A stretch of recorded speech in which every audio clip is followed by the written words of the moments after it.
বিদ্যুৎ মাশুল বৃদ্ধি ও স্মার্ট মিটারের বিরুদ্ধে কৈলাসহরে জেলা কংগ্রেসের বিক্ষোভ কর্মসূচি অনুষ্ঠিত হয় সোমবার। সারা রাজ্যের সাথে তাল মিলিয়ে আজ ঊনকোটি জেলার কৈলাসহরে অতিরিক্ত মাশুল ও স্মার্ট মিটারের প্রতিবাদে কংগ্রেস দলের পক্ষ থেকে বিক্ষোভ ও ধর্ণা কর্মসূচি পালিত হয়। জেলা কংগ্রেস সভাপতি মোহাম্মদ বদরুজ্জামান এবং প্রদেশ কংগ্রেস কমিটির সদস্য রুদ্রেন্দ্র ভট্টাচার্যের নেতৃত্বে কংগ্রেস কর্মী সমর্থকেরা জেলা কংগ্রেস ভবনের সামনে থেকে একটি বিশাল মিছিল বের করে। মিছিলটি শহরের বিভিন্ন পথ পরিক্রমা করে কৈলাসহর মহকুমা বিদ্যুৎ অফিসের সামনে গিয়ে শেষ হয়। সেখানে বিক্ষোভ ও ধর্ণা প্রদর্শন করা হয় কংগ্রেস দলের পক্ষ থেকে। এই রাজ্যের আপামর জনসাধারণকে 325টা ভীষণ ডকুমেন্টসের মাধ্যমে প্রতিশ্রুতি দেওয়া হয়েছে। এই প্রতিশ্রুতির অঙ্গ হিসাবে বিদ্যুতের বিভাগ সম্পর্কেও একটা ভীষণ ডকুমেন্টসের বিবদ্ধ করা আছে। সেখানে বলা হয়েছিল যে বিদ্যুতের মাশুল যেভাবে দিন দিন বৃদ্ধি পাচ্ছে, তৎকালীন সময়ের মার্ক্সবাদী কমিউনিস্ট পার্টি পরিচালিত বামপন্থী সরকারের আমলে সেই বিদ্যুৎ মাশুলটা কর্তন করে সহজ এবং সুলভ মাধ্যমে বিদ্যুতের পরিষেবা চালু করা হবে এবং বিদ্যুৎ মাশুল, অতিরিক্ত বিদ্যুৎ মাশুল সেটা কর্তন করে প্রকৃত মাশুল নির্ণয় করা হবে। এবং যারা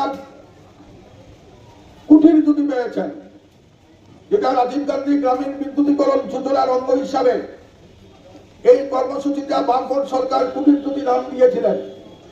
পরবর্তী সময়ে ভারতীয় জনতা পার্টি এটার নাম পরিবর্তন করে দীনদয়াল উপাধ্যায় নামকরণ করেছিলেন। যারা দারিদ্র সীমার নিচে বসবাস করে, যারা গরিব অংশের মানুষ, তাদেরকে বিদ্যুতের কুটির জুটি যারা পেয়েছেন তাদেরকে বিনা টাকায় বিদ্যুৎ সরবরাহের কথা ভীষণ ডকুমেন্টসে বলা হয়েছে।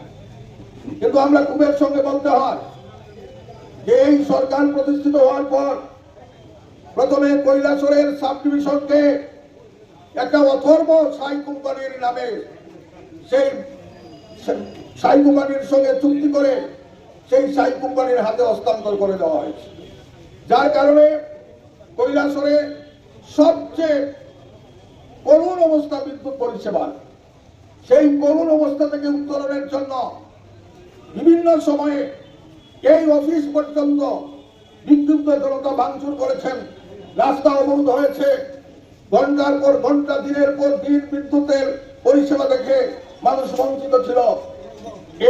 এইসব ব্যাপারে থেকে উত্তরণের পথ না খুঁজে রাজ্যের ভারতীয় জনতা পার্টি পরিচালিত জোট সরকার আমাদের এই রাজ্যে স্মার্ট মিটার চালু করার ব্যবস্থা নিয়েছে।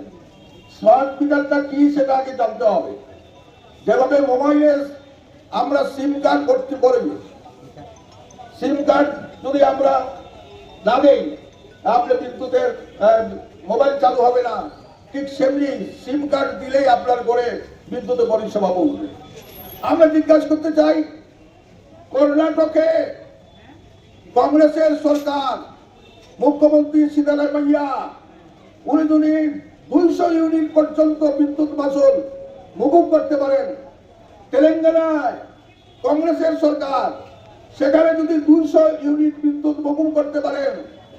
দিল্লিতে তৎকালীন কেজরিওয়ালের সরকার বিদ্যুৎ মাশুল যদি 200 মিটার পর্যন্ত 300 মিটার বিদ্যুৎ যদি মকুব করতে পারেন, এই রাজ্যের ডাবল ইঞ্জিনের সরকার কেন বিদ্যুতের মাশুল বৃদ্ধি বরোধ করতে পারছেন না এবং গরিব অংশের মানুষকে কেন 200 ইউনিট পর্যন্ত বিদ্যুৎ ফ্রি দিতে পারছেন না?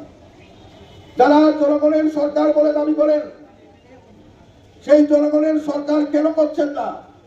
তার প্রতিবাদে আজকে গোটা রাজ্যব্যাপী কংগ্রেসের তরফ থেকে আজকে এখানে বিক্ষোভ মিছিল এবং ধর্ণা সংগঠিত হয়েছে। ধর্মনগর থেকে শুরু করে বিলোনিয়া পর্যন্ত আর কৈলাসহর থেকে শুরু করে গন্ডাছড়া পর্যন্ত আমরা আজকে এটার প্রতিবাদ জানাচ্ছি।